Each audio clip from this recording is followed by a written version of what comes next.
Hello and welcome to the DweltOggy show. Oh, Nintendo. You had me so on board for the Switch. I was ready to buy and love a Nintendo console. The Wii sucked and the Wii U never had the compelling reason to buy, but the Switch looked good and it looked compelling. I was ready to believe, and I had every reason to as well. The initial marketing was great and showed the device in a way that made it look compelling. Well, it was at least way better than the confusing mess that the Wii U launch trailer was.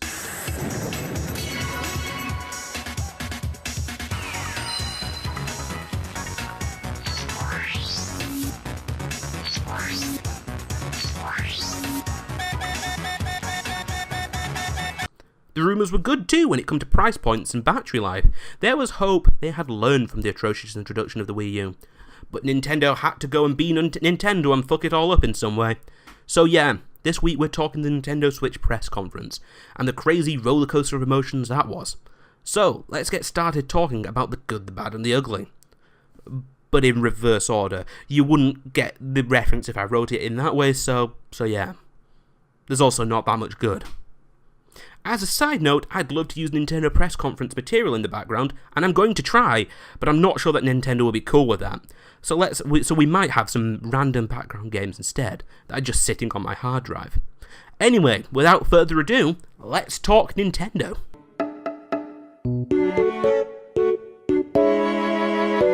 Firstly, let's talk about the horrendous mess that the conference was in itself.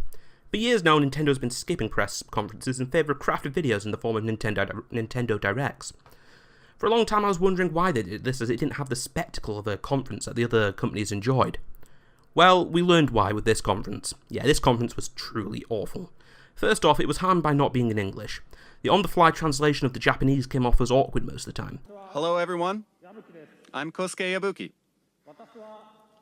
I'm the producer of the Nintendo Switch game, ARMS. The advantage of the Directs were that they could be released in a multitude of languages at the same time, and had a crafted approach that was clearly thought out beforehand. This conference approach was just plain awkward. What the hell was up with the Splatoon guy and this stuff? Splatoon 2. The verbiage was just off at all times as well.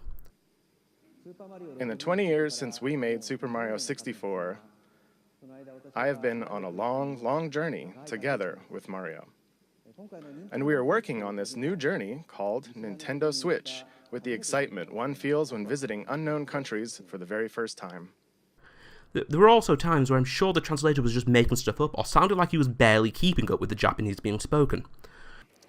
Yeah! Yay. Oh, that didn't go very well. Hi everyone, I'm Suda51 from Grasshopper.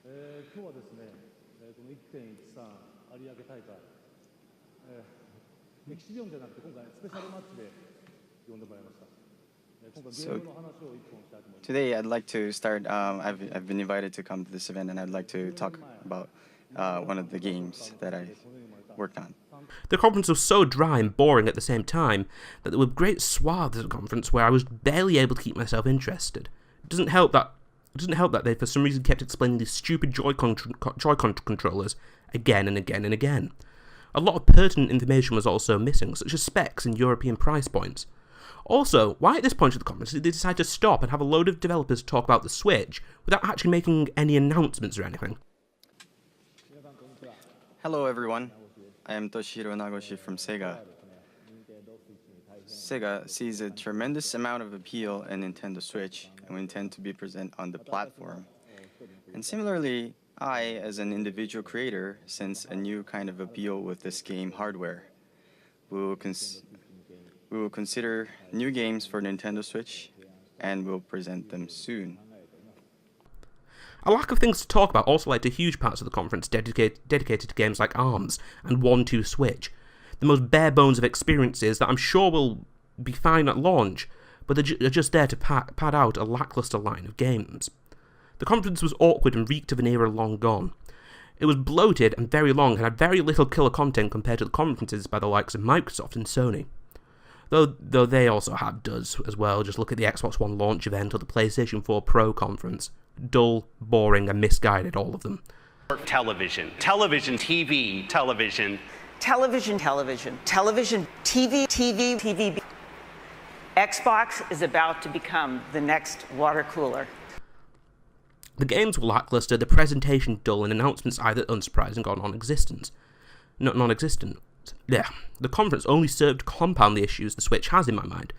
The disappointment of the actual content, combined with the terrible presentation, just added to this tangible sense of disappointment and desperation the conference conveyed to the viewer.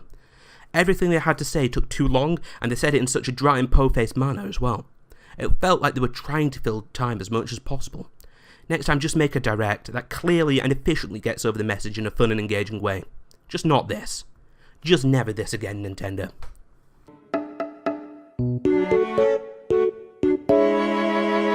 Now that we have the conference out of the way, let's talk about the actual content of it, and what this means for the Switch. Let's start with games, or lack of games. When the 3rd of March rolls around, the Switch will have 5 games overall. The Legend of Zelda, Breath of the Wild, a Wii U game by the way, 1-2 Switch, possibly the worst, most bare-bones idea of the bunch, but we'll get to that later. Just Dance 2017, Skylanders, and Super Bomberman R. As far as I can really tell, this console will basically be a Legend of Zelda machine on launch, and that's on the Wii U. 1-2 Switch might be a fine game, but ultimately it's a quick draw mini-game that will get 5 minutes of fun at most and can be rolled out at parties and family get-togethers. It's like Wii Sports, apart from infinitely more shit. If it's not that, then I have no idea what the point of the game is. Just Dance has a similar appeal in that the game will be rolled out at parties and family get-togethers, as it always has been. Skylanders is everywhere. I don't care if this is a super new Switch edition, children will play Skylanders where they already have it, and not on the Switch. Super Bomberman, I can honestly say, is the only game that doesn't have significant appeal problems, but is a smaller game that I just can't get excited about. So on launch, the machine has little to no appeal for anyone casual or hardcore. The lineup after launch is also not much better. Splatoon and Mario Kart are little more than ports. Yes, I know that Splatoon is technically Splatoon 2, but I couldn't discern any difference between this and the last edition of the game. There's Mario. Mario's always great. Is it just me though, or are you getting serious Sonic 06 vibes with Mario walking around in real life and playing jump rope like a strange, paedophilic, deformed dwarf? There's also Xenoblade for those who like it, and ARMS. But who fucking cares about Ribbon Girl and Elastigirl? Here are some of the characters who appear in the game. Springman and Ribbon Girl. Seriously. As you saw, the most appealing part of ARMS is battling. Third-party support was also essential to the success of the console, and it's clear that they were not ready to commit to supporting Nintendo. When you roll out Bethesda and EA to support your console and the only games you get are FIFA and Skyrim, there are some serious questions you've got to be asking about the console you're buying. Skyrim is a 6-year-old game, and if that's your selling point, you're in serious trouble. It shows that Bethesda didn't want to throw too much support at Nintendo in case the whole thing was a failure, like the Wii U was last time. They rolled EA out on stage to show their support, and what was the best they got out of them? Well, the promise of the next FIFA game. To announce that the world's most popular sports game will be coming to Nintendo Switch later this year. Of all the publishers, EA has the most to offer, and that was the best you got out of them. It was barely worth the money spent flying them out.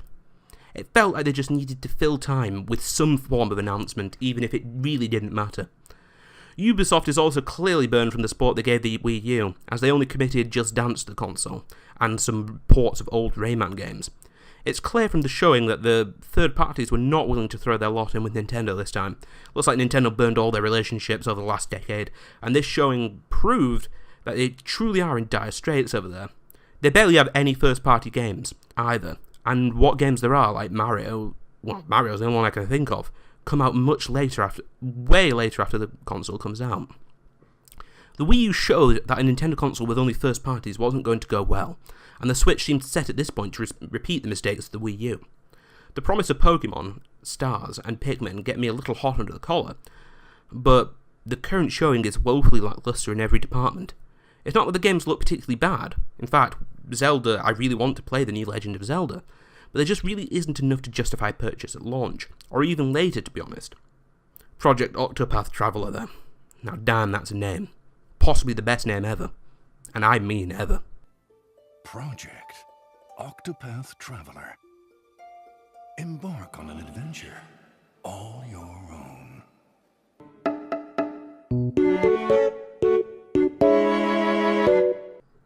So what about the console itself? At £280, it's the price point I expected, but maybe a little high, considering that you can buy a PS4 or an Xbox One for way cheaper.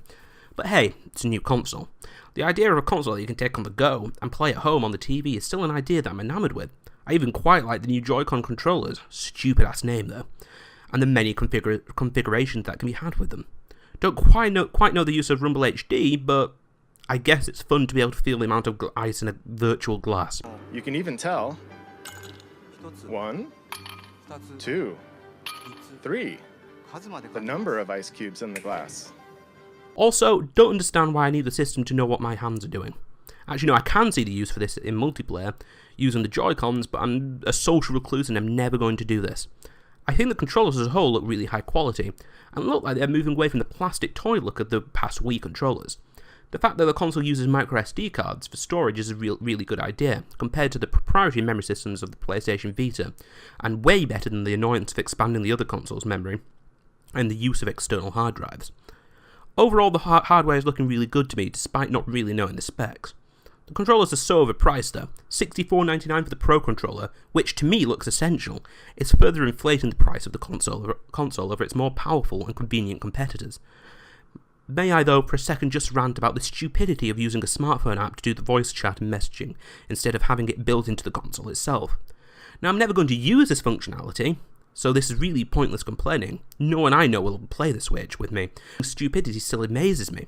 The original Xbox had the ability to do voice chat all the way back in 2004. Even the PlayStation Vita could do it. So while I'm using this, I'm meant to hold a phone as well as using the console, or am I meant to just put it on the table next to me and pick up tremendous amounts of background noise as well? It's just so much less convenient than a dedicated microphone. If I was going to use this, I would have to use my old-ass iPhone 4 as well to chat, and that just baffles me. I don't use smart devices as I just never saw the use for it, and the idea that I would have to upgrade my phone as well to use their social features gets under my skin in the worst possible way.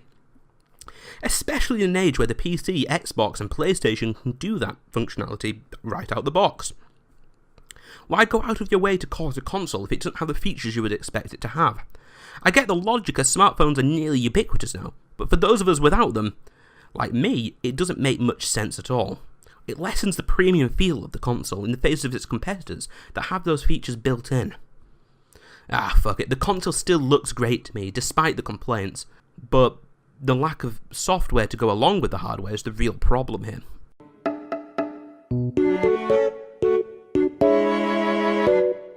This was Nintendo's moment to own the news and really put their best foot forward. I wanted to buy this device before. It felt like a successor to the Vita more than a successor to the Wii U, and the idea of console games on the go excited me as it did when the Vita launched. Now I'm torn. On the one hand, I really want to play this new Zelda more than the last one, and the hardware still has the same appeal it did before and looks way higher quality than previous Nintendo entries. But boy did this conference suck the fun and luster out of the device. Its overpriced peripherals, lack of game support from third parties, and the lack of first-party games, to be honest, outside of Zelda now and Mario later, really soured the excitement. If I was to buy this, what would I have to play and look forward to? I don't know. Maybe E3 will tell me what to be excited for, but if I'm waiting that long, I might as well wait until Mario comes out. The fact that I was sold on the console before and are now full of doubt speak volumes about the conference and the hype killer it was. Love this Splatoon dude though. His cutaways and insistence that Splatoon was real and his insistence he was researching squids was really a highlight for me. I am the diligent researcher at the Squid Research Lab who has spent day and night researching the mysterious squid creatures that can take on human form. Also, Project Octopath Traveler possibly has the best name I've ever heard. Well, that's it. We're done chatting shit about Nintendo. Like, comment, subscribe, and if anyone watched the video this far, please tell me what you thought about the Nintendo Switch conference and the device itself, and whether you're excited. Now for the end card, I'm sure I'll find something suitably Nintendo, and hopefully not copywritten, to play us out.